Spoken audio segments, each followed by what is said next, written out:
Do you think it impacts you when you hold everything in? You might think about losses and hardships that you're having at the moment and challenges and all this sort of shit. But if you've become better as a result of those things and now moving forward, you're going to become even better. Like it's just a game and you haven't lost. You don't come out of the battle without scars. Yes. What do I do to make sure I come out the minimum amount of scars as possible? Yeah. Because one of these scars might fuck me up. Sometimes the obstacle is the way. Like get into it, get stuck into it, and just got to do what you got to do. There's things you control, there's things that you can't control. That was like one of the first things they teach you in personal development. Right? It's like take responsibility, blah, blah. It's like, okay, but there has to be an element of a fuck you were wrong too. Because if it's my fault, then I can control. If I blame everyone else and justify everyone else's actions, then I'm giving them or that thing the power, and it's not going to help me fix the problem in the future, that's for sure.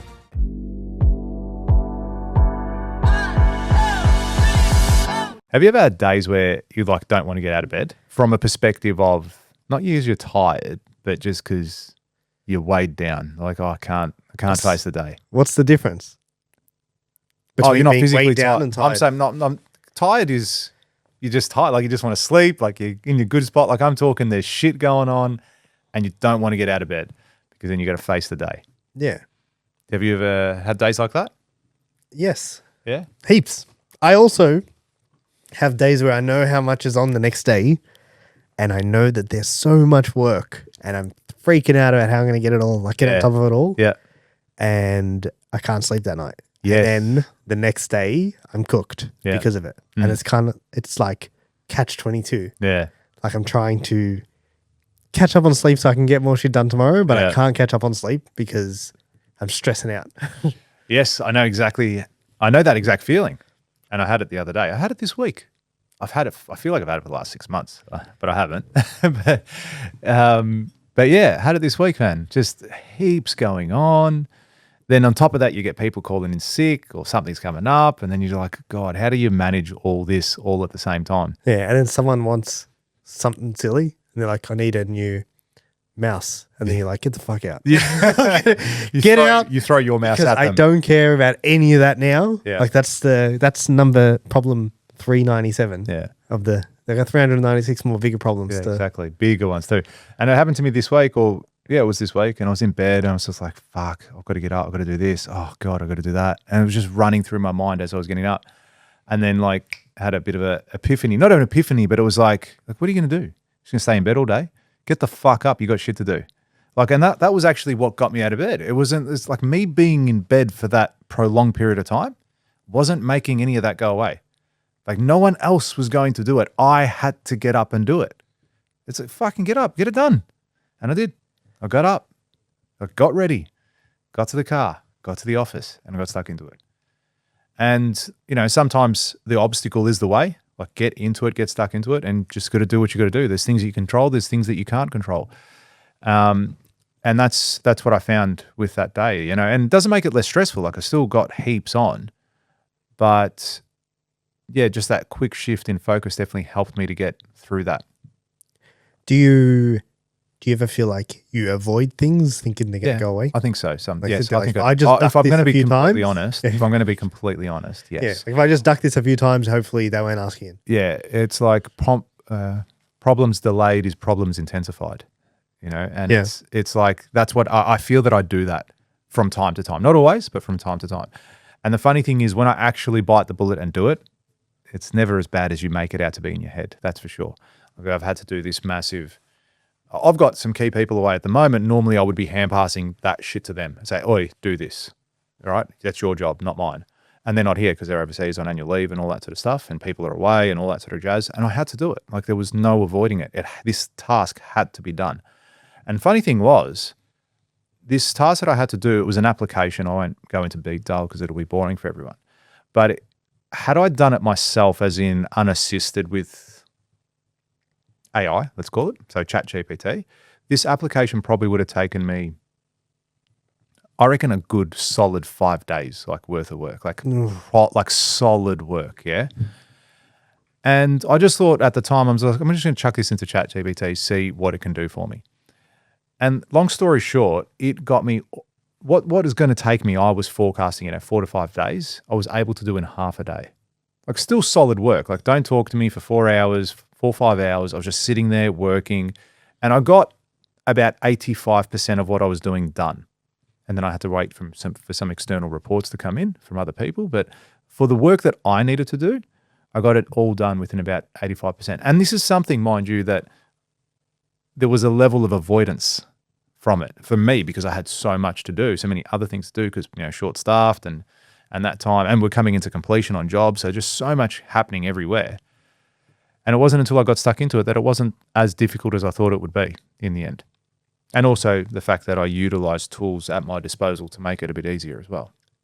I think sometimes like a really big task can be the thing where it's like, I do this. Well, I will not be hungry. I'm like, I have to eat lunch. Do you know what I mean? Yeah. To not Do the start the thing that I don't want to start. Yeah. I will like do anything else. Yeah. It's like And then cram studying, like even in high school or uni, if any of you ever went, it's like you wait till the what last hour is to do that. I don't know. It's just, again, it's like delaying the inevitable.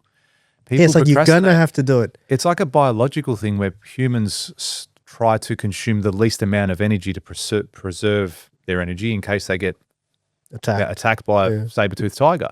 There must be that element in our programming, in our subconscious that says, hey, don't do this. It's dangerous. It could kill you. And you just put it off until the very moment that you have to fucking start running for your life. There could be that element of it for sure. Yeah, and it usually ends up being worse because you've you left left it for at so last long. minute. That's right.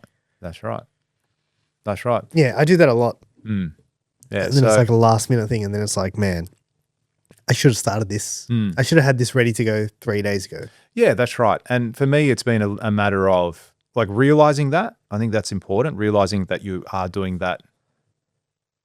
You have that, habit in place, and then trying to put things in place so it doesn't happen. Now, I've got my team coming back, or some of the team coming back probably in another 3-4 weeks, say 3 weeks. We should have the majority of the team back again and a couple of projects handed over, which is great.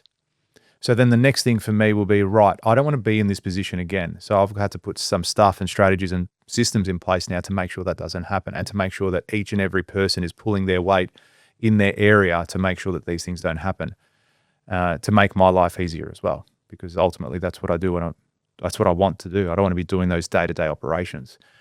Yeah.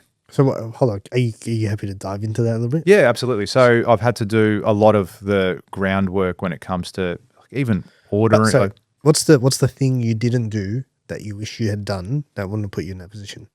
I was started earlier for sure. As in The task, like a lot of the tasks, doing a lot of those tasks earlier. hindsight's a fucking beautiful absolutely, thing. absolutely. There's that element of it. There's the element of some of these tasks that I was doing, or some of these problems that were coming up, were going to cost money, or are going to cost money, and not a little bit either. So again, it's like me avoiding it is, I'm not paying for that today. I'll pay for it tomorrow. I'll pay for it tomorrow. I'll pay for it tomorrow. Yeah, exactly. Tuesday George's problem. Exactly right. Anyway, so again, I got stuck into it because I have to now. It's at the point where I can't let it go any more days. And it's like, okay, well, I'm smart. I know what I'm doing. I'm really good at what I do. And I'm able to look at the problem now because I got stuck into it and reduce the severity of it, and maybe even make the expense go away, because, again, I'm going to workshop it in a way that will help me and help everyone involved in that process as well. So, yeah, it's just a matter of trying to put that into place. But also, the reason the problems came up is because I see there was a failure in some of the systems that we had within the business. Like some employees didn't do what they should have done, which resulted many months later in a problem. And I was like, why did that happen? And honestly, I was frothing, like I was shitty. When I found out these two things that were going to cost a significant amount of money to fix, I'm like, why the fuck did that happen? Why? And it makes me question a whole range of things. It wasn't just like blaming, playing below the line. Like I wanted to blame. I actually wanted to be angry at someone. I wanted to blame people, but I know that that's not the right thing to do. And I know that's not going to serve me best in this situation and in future ones. But I wanted to. There was an element of me like just wanted to call them up like, you're a fucking idiot. Why did you do that? That is amateur shit, and now we're paying for it. Anyway, I had to take that step back and really remove myself and not think like that. I was like, well, this happened. It's my fault that this happened because of these reasons. So I went into, okay, I didn't give them the proper systems. I didn't have a checklist there for them to make sure the checklist of when they ordered that material or that product was the right product. I didn't have the checklist in place to make sure hold points and measurements were made before they did the task. Like there was things there and I was like, okay, this is good because now I can start workshopping this in the future and putting things in place to say, before you order the bricks, make sure they're the right fucking color bricks because I don't want to have 50,000 bricks on site that are the wrong color. And then I don't want to put those bricks up on the wall and then I have to pull the wall down or whatever the problem. Does that happen? No. Actually, well, it was a similar scenario, not bricks, but a facade. Something. A facade was the wrong color, ordered in the wrong color. Or cladding. Yeah, cladding. It was the wrong color. And it's like we not tried. The intent was that, she'll be right. And I think everyone was going to be like, yeah, look, we'll make it work. It's fine. But then when third-party people started to complain and it started to spiral, then it's like, well, now we've got a problem. We've got to fix this. But again, the problem should never have occurred in the first place. It was a simple lack of something that happened. I'm like, okay, well, that's my fault because this. Why? Because if it's my fault, then I can control. If I blame everyone else and justify everyone else's actions, then I'm giving them or that thing the power, and it's not going to help me fix the problem in the future, that's for sure. So there was a level of frustration definitely with that, and there's definitely a level of accountability for myself, but I didn't also want to, and this is the other thing too, I don't want it to be just like, oh no, don't worry, it's my fault. You didn't fuck up, it's my fault. I should have done this. Because there has to be a level of accountability on that person too, or those group of people too. It's not one person. There has to be. Don't you think? Or do you think that? Do you think I've got the right mindset when it comes to that? Yeah, I don't think you should. I've that was like one of the first things they teach you in personal development. Right? It's like take responsibility, blah, blah. It's like, okay, but there has to be an element of a fuck you were wrong too. Yeah, know because that person Like, also has hey, to. you have got some level of responsibility for this right. as well. That's Like right. I can turn around and say, yeah, but I hired you, blah, blah, Yeah, blah. yeah. You can go But down at the end of the day, like if I hired you based on a set of skills you represented were correct, and then you've gone and not thought this through, I don't have a way to control that, dude. And, That's it. do you know what I mean? Yeah, like, without yes, doubt. and yes, can I? Because this was my thing. I had this. I would hire people. They would fail at the role, and then I'd be like, "It's my fault. Yeah. My fault. I haven't made it easy enough for them." And then someone sat me down and said, "Hey, like you shouldn't if they can't do the basic shit, like they're not the right person for the role." Do you know what I mean? Like the problem there isn't a processes problem. It's they are. What was the? Incompetent. Yeah, sure, incompetent. That's Yeah, but then that's where your responsibility is there again. You should fire them. So yeah, Yeah, and I that's do. right. That's exactly Every time. right. So that's how I'd see it too. It's like, okay, if you fucked up, you've got to take responsibility. The responsibility is you no longer are employed here. Like if you're not, it's as simple as that. And look, it wasn't as catastrophic as what I'm making it out to be. It's an annoyance more than anything else. And you just got to put in effort, like everything, to get it done and get it resolved. And in this instance, it's not something that I would dismiss someone over either. You know, I can understand the mistake happening. It's just a bit careless more than anything else. yeah. And then look, you got to factor in everything that person's done as well. Oh, without a doubt. Do you know what I mean? Without a doubt, Like, especially for because then it's like if it's a long one-off time. thing and it's like, dude, like, hey, wake up. Without a doubt. And then because then I start also thinking it's funny, like all that, not self-doubt, it's the confidence starts to chip away at it. Yeah, chip away. Yeah, that's probably the best way. It's like, okay, do I have the best team? It's like I start really going deep.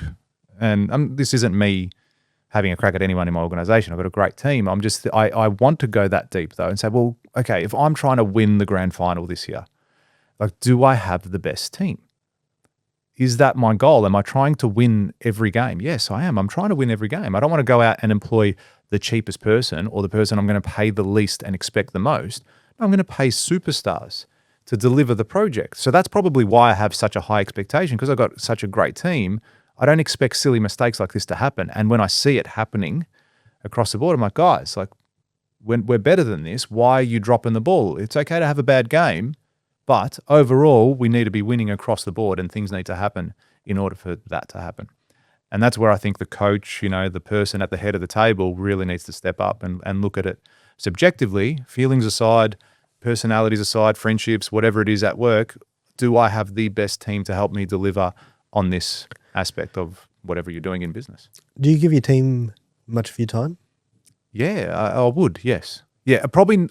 I haven't proactively given it to them in the sense that I haven't gone up to them and said, "Hey, let's go have a catch up. Let's do our KPI meeting." That's purely been a consequence of what I've been going through over the last 6 months, because we've been delivering some high end projects. Like we've pumped out the work. As much as I'm saying we've been busy, we've done a lot of work. Like I've delivered millions of dollars worth of projects now in 6 months. And it's like, wow, I can't believe, like I walked through with one of the developers today and it was all positive. Like we're talking and it's like, man, you've done a good job. I said, I know, I'm actually quite proud of everything we've done here. Despite all the headaches, despite everything, this project has come up fantastic. And, that's the fist pump moment that you're after when you walk away from it, you go, okay, we've actually done a pretty good job here. Pretty happy with this. So, sorry, what was your question again? About the giving your team time. Oh, yes, the time. Because I've been so tied up in that, I haven't probably proactively sat with them as much as I would like. And I think that's important. Like even from the perspective of, and we said it the other day, like doing pizza on a Friday night or doing more team bonding things. I want to do a fair bit more of that because I think that's important too. I don't want it to just all be 9 to 5, work like animals, go home, see you next week. I do want there to be an element of people enjoying coming to work. Yeah, I think it's twofold there, like in the sense of this is what I find. You get stuff out of them one-on-one. Yeah. Like when you sit down with them one-on-one and you're like, hey, like, how's the, and then like I tell them sometimes, hey, like we'll talk. Or when we do our team catch-ups, I say, no shop talk. Like, I'm going to ask you what your favorite thing was this week and it can't be work related. Yeah. So tell me what's your favorite thing. Do you know what I mean? And then they'll be like, I went rock climbing. Yeah. I'm like, I'll go. You're not that talking. Sure, yeah. Like, no, only talk about work stuff. Right? But there's that element. So like you take them, and it's like, and yes, I do think you should do more of that. But then I think the one-on-one side, like when you sit down with them, just you and them, I think you will learn more that way than anything else. Yeah. Like the other one's good for morale. Yes, of course. But it's actually very powerful. Yeah. Because then people get to understand people for who they are and you will see things you hadn't otherwise seen about people. You know what I mean? Yeah, absolutely. Like you might notice any friction between particular individuals, which can happen. You got it. I think it's bound to happen. You have so many mixed personalities. Yeah. Like it's silly to think everyone's going to be best always friends. Yeah, exactly. And nor do they need to be. Definitely, they need to respect. Yeah. And have that level of demeanor when they're at work. But you don't have to hang out on the weekends. No, you don't have to. Hey, good morning. How are you? Give them a hug and high five. I'm like, hey, good morning. How are you? Excellent. How was your weekend? Yeah, it was really good. Thanks for asking.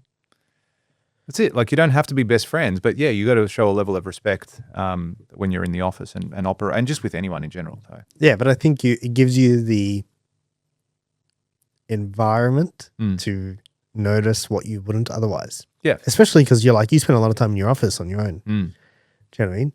But I guess half your team's not here anyway. Yeah, that's what I mean because we're not thin, we're not spread out thin, but because I got people out and about and doing stuff.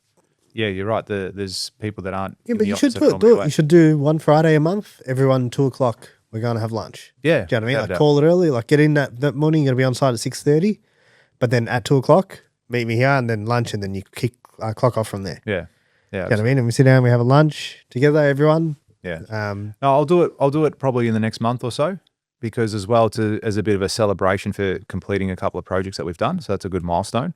And the other thing, which I was part of this this group that we're talking, I like the idea of having short wins along the way and having milestones on projects, for example. So like sprints, I was going to call them. So getting one, when we get to, say, a stage of a project, let's just call it the base stage, like, hey, go out and celebrate that. We got to that stage. And then when we get to the frame stage, well, go out and celebrate that. We got to the frame stage. When you get to whatever different stages you want in the project, have those milestones that you get to celebrate as a team, as a group. And it kind of breaks up the project into smaller bits rather than one massive thing. Because a lot of our projects go for anywhere between 12 to 15 months. So they're quite a long thing. And it can often feel like you're running a marathon and you're never stopping. So I think it'd be great to break it up like that and then have those team get-togethers at each, sprint or each stage of the job. Yeah. Even just having a cycle, like monthly. Yeah, that's like right. A time-based. Yeah. Yeah, definitely something I'm going to do. Yeah, I think you need to do it. I think you should do it ASAP. Yeah. I think you've been saying you're going to do it for quite some time. Yeah, I think so. But as I said, I had no time to breathe. That's how I felt. And that's what I'm saying. It's probably been an accumulation of me having that moment in bed. And, I stand up in front of crowds and I say I'm a high performer and I'm fucking the best builder in Australia. Yeah, whilst there's a huge level of that's true, I'm also very aware that things can bring me down too. And things can get to me. So I've got to be mindful of that because that can also affect home life. And when I say home, it could be the actual house, but also relationship with friends or other extended family and whatnot. So, but I think my greatest skill in that regard is being aware of it, but also being able to step and rise above it when it happens too. Is that the first time it's ever happened to you? No. Do you know, honestly, I got glimpses of how I felt during COVID. Was it like during COVID, the peak of it for us, like where I remember being in bed going, I just do not want to go to work. Like I don't want to go face what I have to face today. I know it's going to be a disaster, I didn't want to get up. And I felt an element of that over the last couple of weeks. Just from having just so much on. Yeah, so many things on. And then it's like also they didn't feel like wins each day. I didn't feel like I was getting the wins on the board. I felt like I was just getting through the day.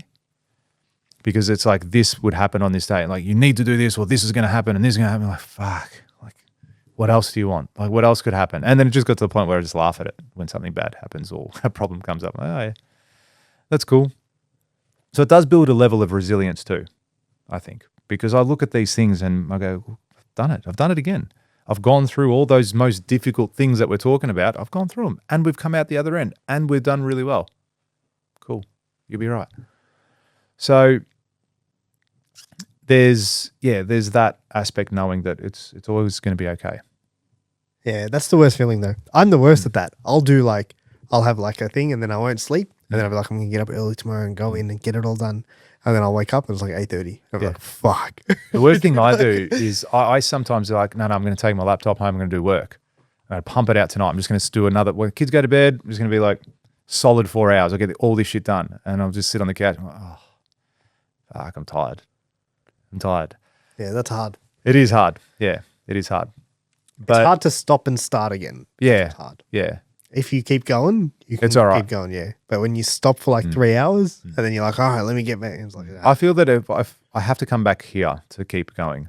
If I do at work, if I stay at home, I just don't think I'll get it done. Yeah. If you have a good setup, it helps. Yeah, you mentioned that the other day. Yeah, actually. it definitely helps. Yeah, and I don't have it at the moment at home. Yeah. I've got a spare room, which I may turn into a home office, but it's like I live so close to the office too. It's like, just come here. But, I'll see. I still might set that up. Yeah, there's an element of like, need to sit down and bang something out quickly. And it's like you can sit down properly. Or it's like, hey, I'm going to sit down and plan the family holiday. It's like, where do you do that? I want to sit down at a desk. I'm going to sit down and plan this out properly. It's like having the ability to do that. Do you know what I mean? Or I want to learn a new skill. Like having the ability to sit somewhere properly, not on the couch and watch a YouTube video, but sit somewhere properly and be able to consume it. I think it's cool. Recommend it. What I'm trying to say. Yeah. So, I mean, I've just discussed my experience with that. And again, I still think I've got a pretty positive outcome when it comes to dealing with the problems and issues because I'm a doer. I feel like I'll just get it done. I don't waste too much time feeling sorry for myself, if that makes sense. You know, I don't sit there going, oh, poor me, poor me. As much as I wanted to just stay in bed at that moment, I still got, my mind flipped really quick. And it's like, no, get up, dude. No one else is doing this for you. No one's feeling sorry for you. Also, it's like. Do you talk about it? With what? With other people? No. Why not? I'm talking to you about it.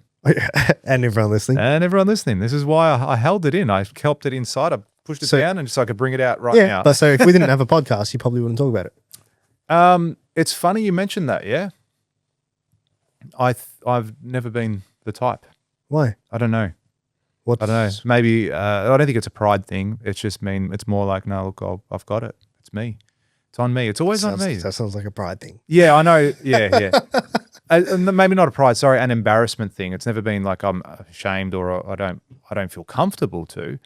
I think it's been more like I'll get it. Like I'll do this, man. It's okay. Yeah, but so don't you think it would be like you could do anything? Like who could I speak to? Honestly, you're probably one of the only people I'd speak to about it. Yeah, but you didn't call me. Yeah, you'd be right. It's fucking. I wake up. I'm early. not upset. You're like, you're right, and then I'm like, I'm cut. Yeah, why'd you call me? Call me at 6 a.m. when you wake up. No, but do you know what I mean? I know. Like in exactly the sense of, what hey, man, this is fucking. You know, I'm in a rut. Because sometimes it feels like this. I think you go 2 weeks straight. Like, hey, I don't feel like I'm getting anything fucking done. This hole's getting bigger. Yeah. Like, and I don't know. Like, this list just keeps growing. Yeah, I really think that's powerful shit. Especially, I feel What's that if powerful it's shit? To talk to someone. Oh, 100%. Yeah, and I feel that I wouldn't want to necessarily speak to my wife about it or a friend that can't relate, you know, that maybe has a 9 to 5 or like a lot of people, I don't think I'd be able to have that conversation with. Well, I think one of the biggest factors of communicating with someone is you want to feel understood. Yeah, without a doubt. And if you're talking to someone and they're like, yeah, my boss tells me off, and you're like, you don't get it. Yeah. So, yes, there's few people that I would speak to about it because I don't feel that I'd be able to they'd be able to give me the right advice, but also sometimes you just need someone to listen to. Sometimes it's not advice. Yeah, you just need to unload and then say, oh, sick, thanks. Yeah. Yeah, and I think there's a skill with that too, to be able to be a good listener and to sit there and just tell me what it is. I'm not here to fix. I find that works really well with, I think as men, our biggest thing is like, get a problem, like, how do I fix it? Like, what do I need to do to fix this? And sometimes you just need to listen. And I think that can be a really good skill, especially if you're in a relationship and your partner, your wife, they often don't want you to fix shit. They just want you to listen. Yeah, they're trying to connect with you. Yeah, that's it. And you just sit there, hey, I'm not going to. And sometimes when you're like, you give them the logical answer. Yeah. It's like, hey, just do it like this and stop being a fucking idiot. It's like, thanks for solving all my problems. I didn't want that. But sometimes the logical answer is not it's just the way. That's it. But yes, I think that's a powerful thing. If you do have someone that you can talk to, definitely reach out to them because it's probably going to help you. And I think, yes, there was an element of that would help me too, for sure. But you didn't do it. I didn't do it. Maybe my pride got in my way. Do you reckon that's what it is? No, I was probably distracted by what I needed to do. I was just focused on that. Just gonna get the job done. Yeah. I'm still there now. Like, don't get me wrong. I've still got heaps to do. Like, the second we walked in here, my phone started blowing up. And it was a couple of important phone calls that I had to take. And I'm probably going to go, I haven't checked my phone now, but I'm probably going to be missed calls on it. There's probably going to be things that I need to action when we get out of this room for the job. But again, it's like, what do I do now so that next time this doesn't happen? Is it different? Is it like putting people in place to have those problems for me? Which I think there is an element of that too. There's definitely an element of that. Yeah. You know, and like, so I'm doing this task now. So there's this thing called, for those of you that don't know, an occupancy permit. Whenever you build a home, you have to get an occupancy permit. That process is much more involved when you're doing an apartment complex because there's a lot more forms, statements, compliance certificates, a whole range of things. Now, I want to be in the position, not I want to be, but I want to give that to people in my team. So, hey, your problem, fix it. This is your baby.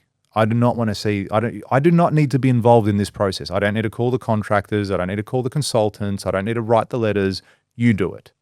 So that whole aspect alone, if I had someone in my team doing that, that's a big Weight thing off off your my plate. shoulders. Oh, it's huge, particularly for an apartment job. For a home, it's not as complicated. Still a bit of effort, but not as complicated.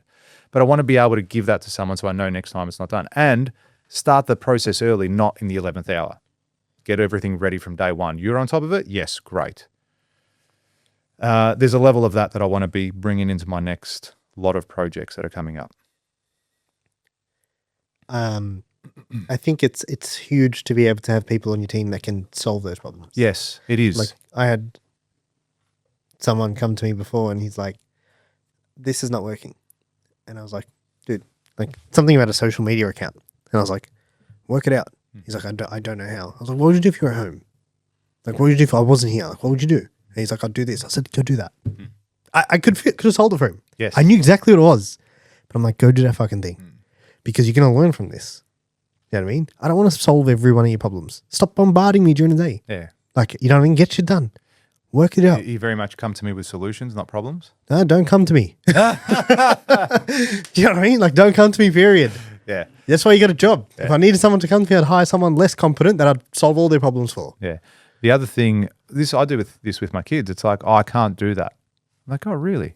What if I gave you $1 million right now? What if I gave you all the chocolate in the world? What if I gave you all of these things that you want so desperately? Could you do it? Yeah. Oh, yeah. Yeah. Okay. Then you can do it. All right. It's a matter of motivation. Yeah. I don't want to. Yeah. You don't want to do it. You can do it. You don't want to. But yeah, without a doubt, there's a huge element of that. I think we're pretty sure we've mentioned this before. Terry Crews, before he became famous and hit the big time in the acting scene, he used to have this mentality when I think he was a security guard somewhere. And he would walk in on his first night shift or whatever it would be. And he goes, like, how would I do this job if I was getting paid $1 million a year? This is a guy being a security guard, probably making $11 an hour. He's like, what would I do? Like, how would I go about my task, everything I'm doing here, if I was getting paid $1 million to do this job? And then he's like, cool, like let's have a look at it.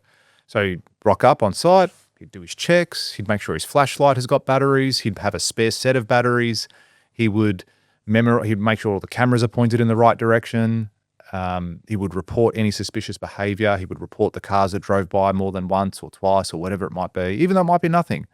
He would just look at everything and how he could elevate that role, even though he was getting $11 an hour, as if he was getting $1 million a year to do that job. And by him doing that and having that mindset, he was solving problems. He was much more alert and also responsive and competent, that it didn't take long for him to then elevate to the next level. Yeah, but I think it takes a particular type of individual. Without a doubt. Because you know what the average, you know what the average employee response would be to that? I'm not getting but paid. I'm not. Yeah, exactly. But I'm not. And then exactly. It's like, no, that's why you're not. That's why you're not. And I think you're bang on with that. And that's why I wanted to bring something like that up, because if you are that person, think differently. Like, start to think bigger. You know, I've been doing this for 10 years now. I realized this the other day. And I've achieved a lot in 10 years. I've had a lot of wins. I've had a lot of losses. It's like, okay. Like, I feel that I've been doing this for a really long time. But what's the next 10 years going to look like? And it'll go by quick. It's going to go by quick. If I was that good over life, I've become that good since 10 years. How much better am I going to be in the next 10? And you might think about losses and hardships that you're having at the moment and challenges and all this sort of shit. But if you've become better as a result of those things, and now moving forward, you're going to become even better. Like, it's just a game, and you haven't lost. You haven't lost. And as long as you keep going, you're not going to lose. Like, I don't see there being a losing point in this game. Even if you do lose everything, you go bankrupt, like most billionaires and multimillionaires, they've gone broke 2-3 times. Yeah. You know, they've lost it all. They've risked it all, but they've lost it all. And then they've gone again and learned from those mistakes and then keep going, kept having that belief. I have a huge level of belief as well in my own abilities. Do you think it impacts you when you hold everything in? Oh, yeah, I think it would for me. I've become better at it though. I reckon my last 2-3 years, as in not holding it in. Oh, okay, yeah. So over the last 2-3 years, doing a lot of the personal development stuff helped. And the business journeys and trainings and everything I've done, and even training other people. That's funny. It was like when I train other people, it's like I'm just talking to myself anyway. You know, hey, this is what you need to be doing. When you're coaching. Yeah, when I'm coaching, I feel like I'm just coaching myself anyway. Yeah, it's all coaching is self-coaching. Yeah. So yeah, that's one of the best. I used to say shit. I used to be like coaching people, Yeah. and I used to say something, and I'd be like, "Fuck, 1 second, I'll write it down. 1 second, where did that do come that. from?" Yeah. Coin that. Yeah. Yeah. So I feel that I've definitely become better at it, because that was probably one of my weaknesses, is that I had that very much, it's stereotypical, but masculine mindset that I'm the man, I'll do it, whatever, I'll wear the weight of the world on my shoulders. Do you think it's still? There's probably an element of it there still, yeah, for sure. And because I suppose there's a level of vulnerability and weakness in it. To Not that speak? not that there's anything wrong with that. I'm just saying there is that level there. No, you're just saying that it's something that you battle with. Yeah, I think, yeah, without a doubt. I do feel that I still hold my own things in rather than having that conversation with someone or something about something, sorry. Yeah, so what do you think the overall impact is that on your life? You know what I mean? Like I'm a big believer of you need to have some kind of outlet, right? Whatever it is. Like some people go and scream their head off. Some people go and run as fast as they can. Some people go and lift really heavy weights and like to the point where you're like exerting. You know what I mean? But I think you need to have a way to let things out. Otherwise, they fester in your body. I feel that I've had that a lot over the years. What? That festering thing where it just sits there. And then it shows up, but it shows up as something else, I believe. And it shows up elsewhere in your life. Yeah, and it shows up like, fuck, my arm is sore, or I've got a sore back, or all of a sudden I've got this fucking rash, or, you're breaking out, or you're losing hair, or it can even be you look like you're 70 when you're 35. But it can even be a breakdown in other elements of your life. Like it could be your relationships. It can be like we see each other pretty much every day. You could be like, man, I don't like George as much anymore. Maybe I change as a person because of that internal bullshit festering, whatever I've got going on. You're like, oh, George isn't as funny as he used to be. George isn't as good at podcasting as he used to be. Step it up. And I'm trying. Step it up. I'm trying. That's why I'm speaking to you about it now, so I can become better. So I do believe that is a negative thing to have. So let's say that was happening. Yeah. That's a consequence. You know what I mean? Yeah. Like the other person won't just think that. You would have had to drop the ball. Like imagine Nicole turns around and says, he used to come home happy and now he doesn't anymore. Yeah. Nicole hasn't done anything wrong. You've stopped coming home happy. Correct. Do you know what I mean? Correct. And that's the same thing like what I said during COVID. I used to come home thinking I was okay. But I would come home and I was just so mentally drained and exhausted from everything that I was doing that my kids didn't see the best version of me. Not that I was bad. And I say this a lot. It's like I wasn't bad. I wasn't a bad dad. I wasn't a bad person. I wasn't going home abusive and drinking and just all that shit. I just wasn't the best. I just wasn't that person that I know I am and who I want to be around and what I want people to be attracted to. So that had consequences. And so how would you know? Like hindsight's a beautiful thing. It is. Right? You might look back at this one day and say, fuck, I was in the same slump. Yes. But I had no idea. I didn't know you during COVID. Yeah. So how do you know you're not there now? I know I'm not there now because because I've gone through that experience previously. Just because you've been to hell twice, it doesn't mean you're not in hell the second time. Look, you're always going to have that, let's call it hell, as you're saying. That's always going to be there. There's going to be that element of that there. I can walk through hell now and it's not going to affect me. As much. But yes. Still. Well, I'm only human. I'm still getting better at it too. But then the third time I walk through and the fourth time and the fifth time, and then soon hell's going to look like heaven anyway. You know what I mean? So there is that element. I don't think I'll ever be that person that I was back then. And again, not bad. I don't think I'll ever be like that ever again. Because I still have enough self-awareness to realize when I'm starting to slump. So, and I have felt that the last, say, 2 weeks more so. Because I mentioned to you, I won't say, actually, I'm not going to say, but I have felt that in the last couple of weeks. And it's like, all right, how do I bring myself out of this? What do I need to do? And it's funny, you said, what's the release? And I look at it and I go, okay, I haven't gone to the gym for 6 weeks because I had a hernia operation and I'm still, they say I can't go for a while. But anyway, there was an element of release doing that.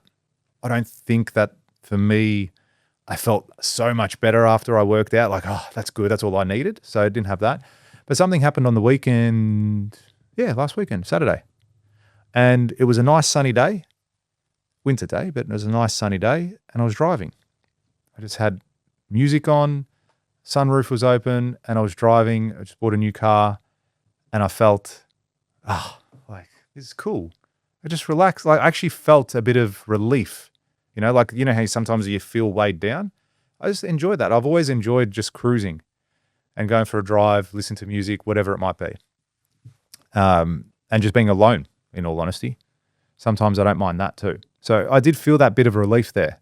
And I came home and I said it to my wife. I said, you know what? I feel so much better just having gone for a drive for half an hour, 45 minutes and coming back and feeling really good. So Why? Maybe it's, I don't know. It's a connection from when I was younger. Used to do that. I used to like drive. I still do. I enjoy driving. You don't do anything for yourself. Yeah, you're probably right. You don't. We don't hang out outside here. Probably right. Ever. Do you want to? We should. We should. 100%. No, we went for dinner the other day. Yeah. That was Yeah. a horrible dinner. It was, That was the worst 2 I've ever had in my life. we were knocked. Oh, so bad. And it was recommended too. Yeah, like you got to get this. It was to see it. recommended. It was recommended. No, you're completely right. And it's But yeah, I reckon you don't do enough. And I get it. Like, you got kids, you got a wife, you got family. but I don't want that to be excuses too. It's not Like excuses. that's good that I've got those things. You know what I mean? Of course, yeah. And it's I No, don't no, see it like it's that. more of a there's a level of, you have responsibilities. Like, it's not like you can't just drop. I can drop everything tomorrow and Yeah, I could go to call you Bali up. for I 5 could. days. Yeah, exactly right. I could do it. Yeah, You can't do that. yeah, Which is completely understandable. But also, you can go and tuck your kids into bed at night. yeah. I can't do that. Yeah. You know? No, you're bang on. And even more so, like, it's funny you say that because it's like from uni, I've got 5 close friends that I'm still friends with today. It's been over 20 years, whatever it is. And Define close friends. Because someone said this to me the other day, Hmm. and I said, "What's a close friend?" And they said, "Someone you can call up and just talk absolute nonsense with." And I was like, "I've got one." no, well, then if that's the definition, then I've got 5, maybe 4, but 5. There was a group of us and we've just always remained close. And we try to go out every month at least. And it's been, I reckon, like March was the last time we went out. And we've got a group chat and we always talk, like we talk in there, we send messages and all that sort of stuff. And like, hey, let's go out. Like recently, actually, as far as the last week and a half, 2 weeks, I've been the one that getting in the chat, oi, let's go out and meet up and do something and actually get out. Because I've probably subconsciously felt the need to go out and do something. And a couple of them haven't been responsive either. Maybe they've got shit going on. I actually called one of them the other day and because I hadn't spoken to him, I hadn't heard him in the group chat, nothing. And I'm still going to follow him up. But it's like you're completely right. There has to be an element of you doing things for you, without a doubt. I went out last night. Okay, I'm quite simple. I feel too. I don't feel like I need a lot. I went out for dinner it was my son's birthday yesterday, and I went out for dinner with like my sister-in-law, my brother-in-law, and Nicole and the kids, and I had a really good time out. Like for me, that was a bit of a release. And I said it to him. I said, guys, why do we wait for fucking events like a birthday or some shit to go out? We should do this more often and have that thing. I don't know. Sometimes to me, I feel like I make it an excuse, as in I've got these 2 projects that I'm trying to finish. And when I finish that, then I'll enjoy myself. Then I'll do team stuff. Then I'll do these things. That's the worst. And I way think to that's look at where this. I've been the last 3 months more so. I won't say 6 months because I've had my whole team here, but I'd say the last 2 to 3 months I've felt in that trap where I haven't done much outside of work. It's always just been work. It's always been go, go, go, go, go. And I'm like, when this job's finished, like we'll be cool after that. We'll be cool after that. But the thing is, and the trap that I've realized is there's always something else. There's always the next job. There's always the next challenge. There's always the next hurdle. Yeah, but dude, you said this to me. You're like, you died right now. Your inbox would be full tomorrow morning. Yeah. Do you know what I mean? And it would. Yeah. Unless I set up a thing like an automation. do it. My heart stops Hurry up. beating, close my emails. But do you know what I mean? Like, it's like, that stuff's never going to go away. Yeah. I'll share a story. Someone told me this the other day. I called someone and they called me back and they're like, hey man, I just had the most emotional dinner I've ever had. And I was like, what? They're like, I had the most emotional dinner I've ever had in my whole life. And I was like, where'd you go? He's like, I went to the Korean barbecue place, man. They got free Wagyu, blah, blah, blah. I was like, was it like you were in love? Like, Free Wagyu? You said free Wagyu? No, like unlimited, Oh, you yeah. can eat, and there's as much Wagyu as you want. Yeah. And he's like, it was fucking great. And I was like, was it emotional? Like, I love the Wagyu. Like, what's the... And he goes, nah, they caught up with a friend, a couple, and they'd known him for quite some years. He goes, and perfectly normal. He goes, and the wife, they were overseas, and the wife was getting something done at the hospital in Malaysia. Okay? And the husband, I'm pretty sure husband, might be partner, but not life Husband, partner, yeah. was waiting, and he saw a thing that said, get a comprehensive check, blah, blah, blah. This is a true story. It happened on Sunday. Yeah, right. Yeah. Get a comprehensive check, blah, blah, blah. And he thought, I'm in my 50s. I might as well. Like, I'm here, I'm waiting. Might as well go get this check. So he goes, I think it's a few $100, whatever. And he goes and gets this check. They find a few things that are out of whack. They run a couple more scans. This guy had zero symptoms. Life was normal. He just purchased a caravan ready to do a lap around Australia. Stage 4 lung cancer. 6 months to live. Completely rocked his whole... Dude, normal guy. I said, no symptoms, like nothing. Like, this is a guy who would go to the beach and would swim out to the pole. And everyone would be like, hey man, get him. Like, do you know what I mean? Like, like just a normal dude. Didn't have any bad habits. He used to smoke when he was younger, but stopped ages ago. Doesn't drink. Exercises, and kicked in the teeth at 50. And it's like, that could happen to anyone at any point in time, dude. Like from and then it's like, fuck these emails. Yes. Yes. You know what I mean? Like, what for what? Yeah. Like, for what? Yeah. Like, I get it. And I'm not saying, anyway, like, you need to reply to emails. But, like, but there's an element of, like, to what detriment? Do you know what I mean? Like, what's the fucking trade-off got to be here? Yeah. At what point do you turn around and say, you know what? Like, what would have to happen for you to turn around and say, this wasn't worth it? Yeah. Are you asking the question? Yeah. Like, I'm just I think fucking that yelling. that would have to be. You get what I'm saying? Like, at what point do you touch wood. If that happened tomorrow, I'd be like, fuck. Is that what I've just traded? Yeah. Powerful shit. Yeah, but I'd also sit there. It's going to be a sick story when I tell them how I fucking bounce back. Yeah, that's it. Yeah. That's it. But like, it's a big, it's like everyone, I don't know the guy. And I was like, fuck. Like, Yeah. Yeah, I had it the other day. A friend, his partner, the same thing. She copped it out of nowhere. And these guys are like, they're healthy, they travel, they're fit, like they're fucking everything. yeah, you hear And the like, stories. now she's shaved her head. She's fucking going through the treatments. I'm like, damn, that's hard, man. That's sad. And I've got and this helps me too. This is like what I'm saying. I've grown a lot through the PD space and just as a person. But I've got a coin on my desk. I literally picked it up today. It just literally sits there on my desk because I can see it every day. It says memento mori, memento vivere. And memento mori, you're going to die. There's on one side of the coin. It says you're going to die. I'm like, yeah, I'm going to fucking die one day. This is not going to happen. It's inevitable. It's going to happen. Unless AI can download my subconscious and upload it into the next one, I'm gone. And then on the other side, it says memento vivere, which means you're going to live. Because you are going to live too, all right? Death is coming, but there's also a life before that too. However long or short it's going to be, there is life there. And I think that's a good reminder to yourself that, you are going to die one day. Just understand what's important. Be grateful. Practicing gratitude's a massive thing. Like, I look at the problems I've got, and this is, again, the reframe that helped me get through this moment was all right, yes, these are challenging, but man, I asked for this. This is good. Life is good. And that even happens in the way I talk to people. All right, someone will call me up because I get heaps of calls a day. How you going? Excellent. What a life. How good is it? I got all these problems. I get to have all these problems. I say shit like that to people that I hardly even know. Contractors, suppliers, people that I do know really well. What a life it is. How lucky are you? You get to be working every single day and working hard. What a life. Because that self-talk changes so much. Because if you were always like, fuck, how you going? Yeah, all right. What are you doing? If you're always that guy, if you're always that person, man, you've got one foot in the grave. You ever catch yourself? Being like that, not as much as I used to.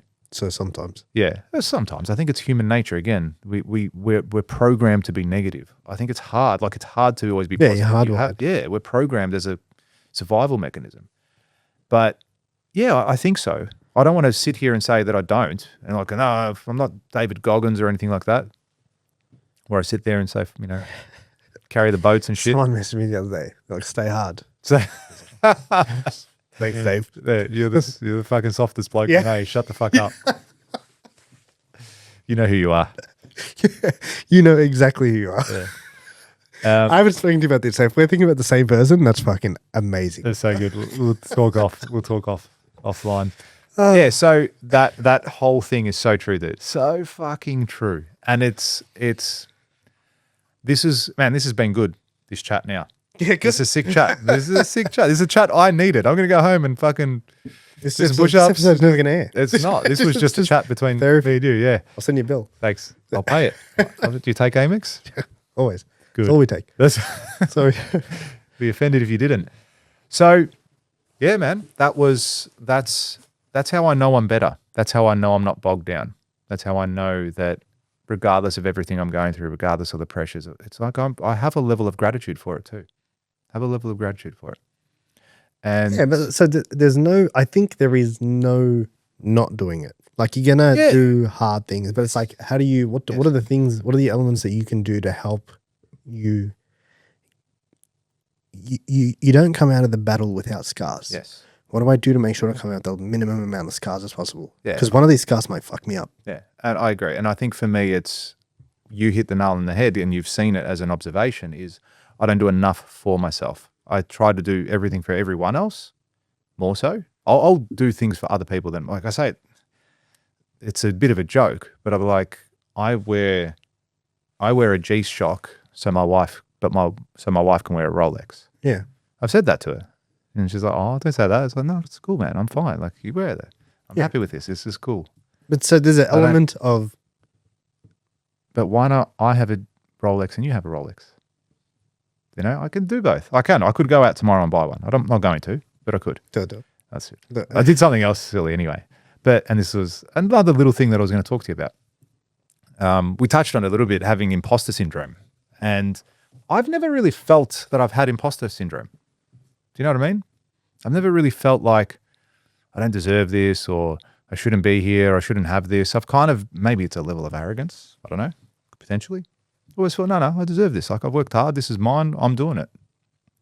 And for the first time ever, I felt it. And I recently bought a new car, and it was an expensive car. I bought a Porsche. Mm-hmm.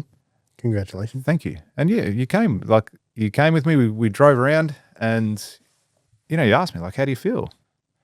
And in the moment I was like, yeah, it feels all right, I guess. But there was an element of me going, fuck, I shouldn't have this car. Like, I feel like I shouldn't be seen in this car.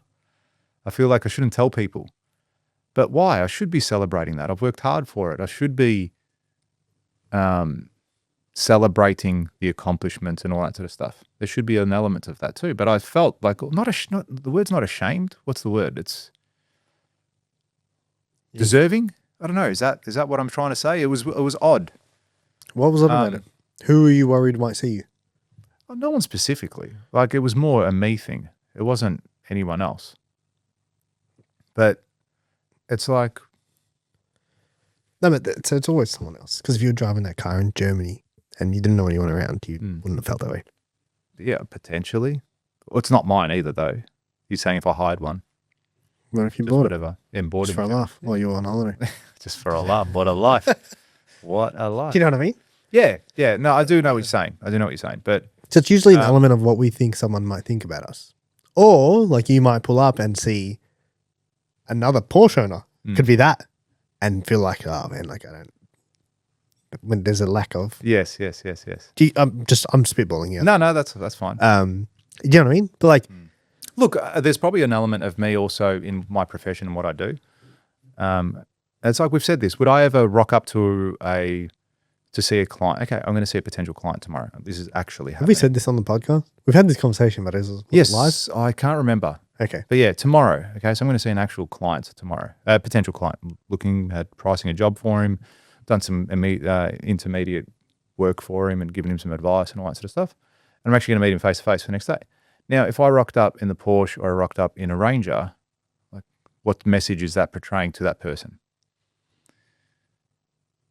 And I'm like, would I? So I think about that, and I'm like, is it the right thing to be rocking up in a Porsche or a Ranger in that instance? And automatically, my mind would go, no, don't take the Porsche. That's silly. Yeah, I think it's the depends who you're talking to. Yeah, without a doubt. I don't know this person well enough to make a judgment call on that. Because yeah, you're right. If I go and see my client in Toorak and pull up to his $20 million home, Yeah, and you he'd pull be up like, the oh, that's nice. He goes, when'd you get that? I said, oh, just a couple of weeks ago. He goes, yeah, that's great. Actually got 4 of them in different colour. Do you want to come see? It's like, did you get the upgraded sound system and all that sort of shit? I just bought one for my daughter. Yeah, exactly. Thanks. Bought one for my butler. Sake, bro. Yeah, but it's all relative, isn't it? It's all relative. But I mean, and again, what's the brand that you're trying to portray? How are you trying to put yourself out there? I think that would have a consequence to it too. But so what's the element of imposter? Builders don't have cars like that. Gives a fuck. Exactly. But that's the element of it, isn't it? So are you? Not that type of builder? I don't know. Well, so no builder has one? No, I wouldn't say that at all. Okay, so what is it? Do you identify so strongly as a builder that you're like, bro, if I don't have a hammer on me, do you know what I mean? If I don't have a drill nearby, I feel lost. Yeah, there could be an element of that, but I've never been that way inclined to the builder with that hammer. But yes, there could be an element of that. So you think you're? But it could be like I might like. So this isn't, just to clarify, this isn't my car. I bought it for my wife, so I don't actually drive the car. Yeah. But I still drive a Land Rover, which is a very nice car and almost very similar in price, brand new, you know, and I don't feel any different or odd in that. So what's the difference? The badge. Huh? It's the badge, yeah. I think it is the badge for sure. But it's what the badge represents. Yeah. So what do you feel like having that badge represents that you feel like is not in alignment with what you're doing? Usually when people talk about imposter syndrome, right? And Jimmy Carr said this on some podcast, and he goes, imposter syndrome is a wonderful thing. You should aim to have it every 18 months because anytime you're growing into a new space, you should feel like you don't belong because you haven't been there before. Yeah. And I think that's what I'm feeling. Like what you're saying, I feel that. Yeah. That space. I feel, and part of me because I think we said it. No, we definitely did say it a while ago. I said I was in a position where I could start to look at a vehicle like that, but I wasn't going to do it because it wasn't the right thing for me at the time. And when I bought this car, it was very spontaneous. Like it wasn't planned. We weren't going out there to go, oh, let's go get this car. I hadn't planned it for 6 months, hadn't done my research and looked at colors and shit like that. Stars fell, stars aligned, and went out and got it. But I think there was definitely an element of me going, well, I've kind of been a bit too comfortable. So maybe this was an element of me, okay, let's start pushing, let's start going harder. You know, you've got this thing to pardon the pun, to drive you or to push you, to force you to elevate and to go that next level. Because I mean, going to the Porsche Centre in Melbourne was a fantastic experience, and you're looking at all the vehicles in there and it's like, wow, you know, so that's $500,000. Yeah, it's Collingwood, Smith Street. Collingwood. Yeah, Smith Street. I think it's Smith Street, isn't it? Is it a wide road, like 4 lanes? Yeah. Yeah, no, Victoria. Oh, it's Victoria? Okay, cool. Like close, borderline city. Yeah. So, but you go in there and there's cars that are worth $800,000-$900,000 in there. And you're just like, wow, okay, that's the next level. And you're seeing guys that walk in there and are custom building cars and doing this and doing that and turbos this and V8s that and sunroof and speakers and leather from the back of humpback whales and all that sort of jazz. Is that a thing? It's Porsche. Has to be. So Yeah, there's so many levels to it. But for me at that level, the vehicle that we purchased, like it was like, all right, this is a big deal for me. Like I've got to really step up my game. I've got to start doing things differently. I've got to start playing a bigger game. And I think there was that element there for me too, because sometimes I do feel that, and I've said this previously, that when things start to get a bit comfortable, I'll be like, oh, let's lay back a bit. Let's just chill out. Okay, take a rest. You've worked hard. It's human nature. Yeah. When you're going fast. And that's what I don't want to do. Like, I don't want to be that person ever again. I've done that, and that hurt me a lot. Especially, as I said, during COVID. Before COVID, I was killing it, dude. Like we were making money, had money in the bank. I was arrogant as fuck. Like I'm the best builder. Like although we were really good at what we did, I had holes in my bucket that I didn't know were there. And it wasn't until things got a bit hard that those holes exploded. So yeah, I think there was an element of that, me purchasing that vehicle for my wife or for us, whatever. But yeah, but when going back again to what I was saying, I was driving on the weekend and I had that moment. There was a moment there where I was like, wow, like this is cool. Listening to some music, driving the car. It was a nice sunny day. And I was like, wow, you know what? Well done. Good on you. I felt a sense of accomplishment and happiness and just, all right, this is the next level. Let's go again. Did you feel the feeling you didn't know you'd get after going to Vegas and racing those cars? Yeah, good question. I felt, it felt different. Like, how we were saying, after we raced those cars, I was like, oh, what's the big deal? You said that. Yeah, I know. I said that. Yes, that's right. It didn't feel like a big deal. No, it is a big deal. I think there's a level of significance behind it. It's not necessarily the badge. It's like what it represents to get to that stage. Is it I have a Porsche now? Not in the sense of like, don't touch me. Yeah. I'm like that now with a Ford. Me too. Me too. It's more in the sense of like cool, like this is a benchmark, a checkpoint, like a marker. I don't know what the fucking word I'm looking for is here, but I think benchmark's the right word. Yeah, it's kind of like cool. We surpassed a level. We've entered a new realm. You know what I mean? And it's like cool, like people at this level, because I'm sure if you went and bought a Bentley tomorrow, you'd probably have that feeling more. Yeah. Maybe. I don't know. I'm just spitballing here. No, but you're right. You're right. And look, when I look at that, there's still levels to it too, as we said. There's levels to everything, because you can still go buy a $500,000 car. You still go buy an $800,000 car. Yeah. There's definitely levels to it. And it's like, well, when you get to each one of those, and what's to say? Like if I now go out and really crush it and kill it and make all this money on all these projects, and then I do go buy a Lambo or whatever the hell I buy, a $500,000 car, is it again, oh shit, I probably shouldn't do that. I'm a builder. Builders shouldn't be driving cars like this. Everyone's going to think I'm ripping them off, or I'm a drug dealer, or what's that image going to portray for the business? Is it going to affect me winning more business because people are going to go, no, he's too expensive. Don't work with him. Or will they look at it and go, wow, what a successful person, an entrepreneur and business owner. He's definitely the type of person I want to be doing business with. I think they'll say both. I think they'll say both too. I don't think it's avoidable here. Yeah. And that's fine. It's totally fine, and it's definitely the space that we're in, like as a country, we're very much like that, the tall poppy syndrome. And massive. Yeah, and we noticed that in Australia. Did I tell you the other day? I haven't told you this. When I went to the airport about the hat? Oh, I did. Cool.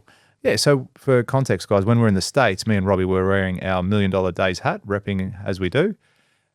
Every day someone would say, at least to one of us. So much, yeah. At least to one of us, if not multiple times a day. Hey, man, love the hat. Love the hat. Where do you get it from? Where can I get one? Like people were asking us where to get the hat from. They were celebrating like $1 Million Days. That's sick. Like, how do we, like, you making $1 Million Days? You making bank, guys? Like, you guys killing it? You're crushing it? And it's like, oh, this is our podcast. Like, oh, really? And people were asking genuine questions about it. And then I bumped into a guy for the first time at the airport in Sydney. It was in Sydney, coming back home. And the guy was wearing my $1 Million Days hat. And he's like, hey, love the hat, man. And he's the guy that, when you go scan all your shit in, he was standing behind the conveyor belt. He was the one that said it. I was like, oh, thanks, man. We'll go to the podcast. Check it out. Just search up $1 Million Days in iTunes and you'll see us there. He goes, oh, yeah, that's cool, man. I'll check it out. Hey, if you're listening, bro, welcome to the show.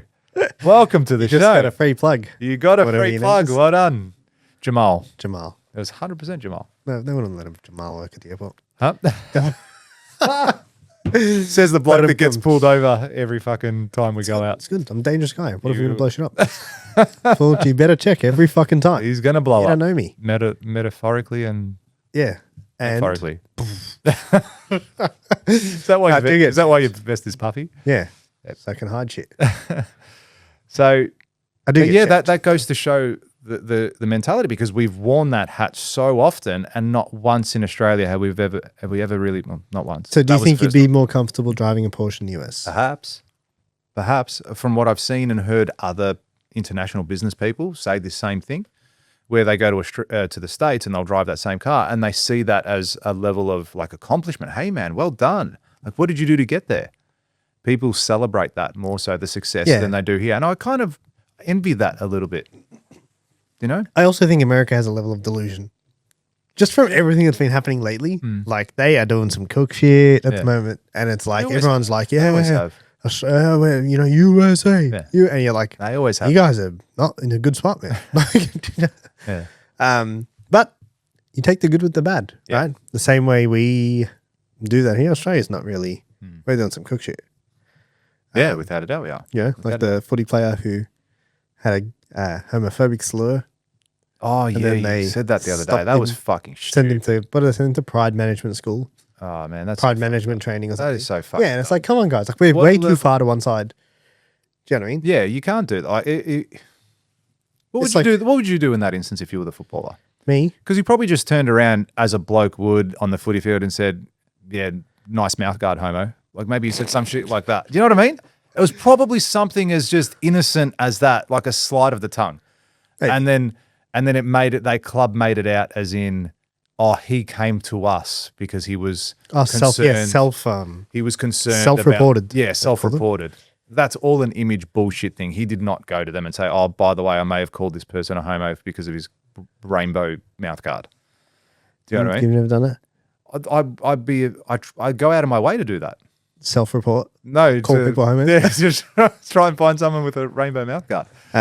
Yeah. So there's both sides to that. Yeah, I think though, and I think who said it? Sam Newman. He's like, as you said, we're so far left that if you say anything against any of those groups, people, races, anything, whatever it might be, it's like all of a sudden you're branded as homophobic, racist, whatever it might be, and it's just a joke. That's ridiculous to be down that way, to be going down that path. And he wasn't joking. No, he wasn't. Probably. But I don't know what he I'm said. just saying, to say you got to go to some, like, what did you call it? Pride something? Yeah, I think it was like Pride Management School or Pride Program. Does the fact that Yeah, it's exists, like, it's all the on. fact that exists is a joke. And I'll promise you, if I was an AFL footballer, I'd tell him to go shove it. I wouldn't do that. I'd come out on and then you go, oh, well, we'll delist you. Okay, cool. I don't want to be involved at this club. Yeah, but then, Like if you're going to censor me to the extent where I can't have beliefs, maybe. but that's is it bad? everything that is control. Hollywood's like that. Yeah. Everything that is control. You can't say anything bad in Hollywood. Like you can't go around and say I don't like Yeah. pink hair. or whatever. or I don't like Jews or anything. Like you wouldn't get completely shut down. Yeah. This is very much the same. If they have full control of something, like that guy is probably going to do what he has to do because he wants to make his money. Yeah, well, I He's suppose like, that's the "Alright, thing. Yeah, I'm going to He's a shut my mouth here because they've got full control of me. Yeah. What am That's I it. gonna What do? else? Exactly right. Yeah, You got don't do full that. Expand. If I don't do it, I'm going to get fucked. Don't And make I'm going to have to go. $500,000 a year. Yeah, Go lay bricks. Go lay bricks for Probably make $500,000 a year laying bricks Yeah. anyway at the moment. Good job, bricklayers. bricklayers are in demand. Been it. practicing. That's it. Yeah, how good. That's two very different worlds that are both headed too far on one. Hey man, and there's spectrum. probably levels of stress there too. Like I'm sure he felt stressed in that moment because now he's going to get scrutinized and probably branded in a way that's not reflective of his beliefs just because he said something. Do you know what I mean? Like that, it might have been a slip of the tongue. Hey, maybe, and we don't know this, he genuinely meant it. Maybe he hated him. Yeah. Maybe he genuinely feels that way. Who knows? Who was But the Port Adelaide player? that was it West Coast? I can't remember. Yeah, regardless, whoever it was, I know. maybe he feels that way. Not But those is he hate not speech. allowed? Like we say, we live in a free country, do we? Speech. Like free Sure. speech, do we? Yeah, exactly. No, we don't. Exactly. You have to conform to some Footy players can't certain say way. anything. Yeah. Yeah. It's a shame. It's not like UFC. Yeah. UFC go to town. Yeah. The UFC don't hold back. Yeah. I love that about They that. don't hold back. Yeah. Yeah, very good. Very good chat. I'm going to go home and I just feel good. Feel good, guys. Like, what a life. Memento mori. Remember, you're gonna die. Do you want to tell people about an upcoming? I do, because I think in order for you guys to get the absolute most out of this, you need to come to the Builders Summit. We're holding the Builders Summit again for the first time in over 12 months. It's one of my favorite events. It was the very first event that I ever did, that you were at, that we've done almost every event together since. I've had a few people Summit. message me about this event. Yeah, it's one of the best. I think it's one of the best trainings out there for builders and trade professionals, especially if you want to be successful and go down that path and win the game, because it's not always going to be easy, but it will be worth it, especially if you have the right processes, systems, procedures, and people in your corner. And that's what I want to do. You know, all these experiences and everything we just spoke about today are real life things that we now go out and teach you how to manage, because I promise you, if you are in business, any business, you're going to have these days. You're going to have moments like we've just discussed today. I'm going to put you on the spot here. Are you doing a giveaway? A giveaway? Yeah. Why not? If someone... No. Get there. When? Not a send us a message. Not like free tickets or anything like that? Like for the whole event. Oh, without a doubt. Without a doubt. Yeah. Okay. Fuck off. I'm going to give away something sick to the value of something sick. I'm going to give away, I don't even know what though. Just Okay. I'm going to spitball. You're going to get Makita tool set. Makita? I like Makita. Do you have a brand of tools that you like? Of course. Which one? Milwaukee. Milwaukee. Yeah. All right. I don't look like a Milwaukee guy. No, you definitely look like a Milwaukee guy. What do you think? D-Walt. That's for the gays. Hey, I'm going to send you to Pride Management. Yeah. Don't do that. Sorry. Don't do Sorry, that. everyone. Apologize. We're going to give away something sick. You're going to want to be there. Banned from the next 4 episodes. You're going to want to be there. Well, Robbie's put me on the spot now, but I'm going to go to the Bunnings. Yeah. Go buy something some sort of. There will be some sort of electrical cordless tools Kit. with an S Yeah. kits that you will be given away to someone as a attending bonus. on the day. So how much does it cost them to get a ticket? Cost them nothing. So if you want to come here and be there, this is what we want to make the game easy to win. We always say these sayings, but I want to make the game easy to win for you guys to be there. So this is an absolute free event. Now, when I say free, we all know it's not free. You do need to give up something. You need to give up your time. You need to give up your effort, and you have to show up on the day. There is a level of commitment that you are going to need to invest. Also, there are people out there that want a little bit more, and there's nothing wrong with that. There's nothing wrong with wanting more. And for those of you that do want more, there are purchased tickets available too. You can get a gold ticket. You can get a VIP ticket. There are bonuses with that. Go on the landing page. We'll put it in the show notes, in the comments, in anything below that you can click on. Everywhere. Everywhere. It's going to be everywhere. And if all else fails... If you touch your screen at this point, you're probably going to... If all else fails, go to our website, builderelite.com.au, and you'll be able to navigate your way to a ticket. Yeah, there's pop-ups. It's linked in the banner on the top of the website. Everything's there. Everything's there. But the important thing is we want to use this platform not just to help, or not just to discuss great things that we're doing in business and in life, but we want to use it as a platform to help people too. And you get to come and see me, and Robbie goes deep on branding and marketing. He's been at every single event and honestly like crushes it every single time. Every person that walks out of that room, they're just shaking our hands and thanking us and going, that was amazing. I never knew that before I walked in. And that's our goal. It's a good day. It is. It's a great day. They're fun too. We don't make it boring. I'm not sitting there lecturing you and talking to you for 8 hours. It's an interactive, it's an immersive experience, and that's what we want to do. And you get to connect with some of the greatest minds in the industry in the room as well. You know, people who are looking to get better. We spoke about how business, you know, can be lonely, and sometimes you feel like you don't have those people to connect with. And who better than to connect with than people that are doing exactly what you're trying to do? So, you know, working in the same space, doing the same sort of thing, same wins, same struggles. You know what I mean? It's the perfect room. It's so, you couldn't have said it any better. It is so true. So true. Yeah. So get there, guys. It's dates. September the 2nd of September. September. It's going to be at Bell's Hotel in Melbourne, the 2nd of September. And then we're traveling south? No, north. We're going north to Sydney. Like you're not driving. That's it. We're going north to Sydney on the 4th of September in Parramatta at Club Parramatta. Great venue. Checked it out a few weeks ago. And that's where we're going to do it. That's where the magic's going to happen. Melbourne and Sydney, 2nd and 4th of September. So it's not too far away, but definitely register and get there because it's going to be a great experience for you. Yeah, all the links below. Otherwise, guys, thank you for listening. Thank you so much, Thank you for being here. Don't forget to subscribe to the channel and share this with your mother. Boom. Thanks, guys. Thanks, everyone.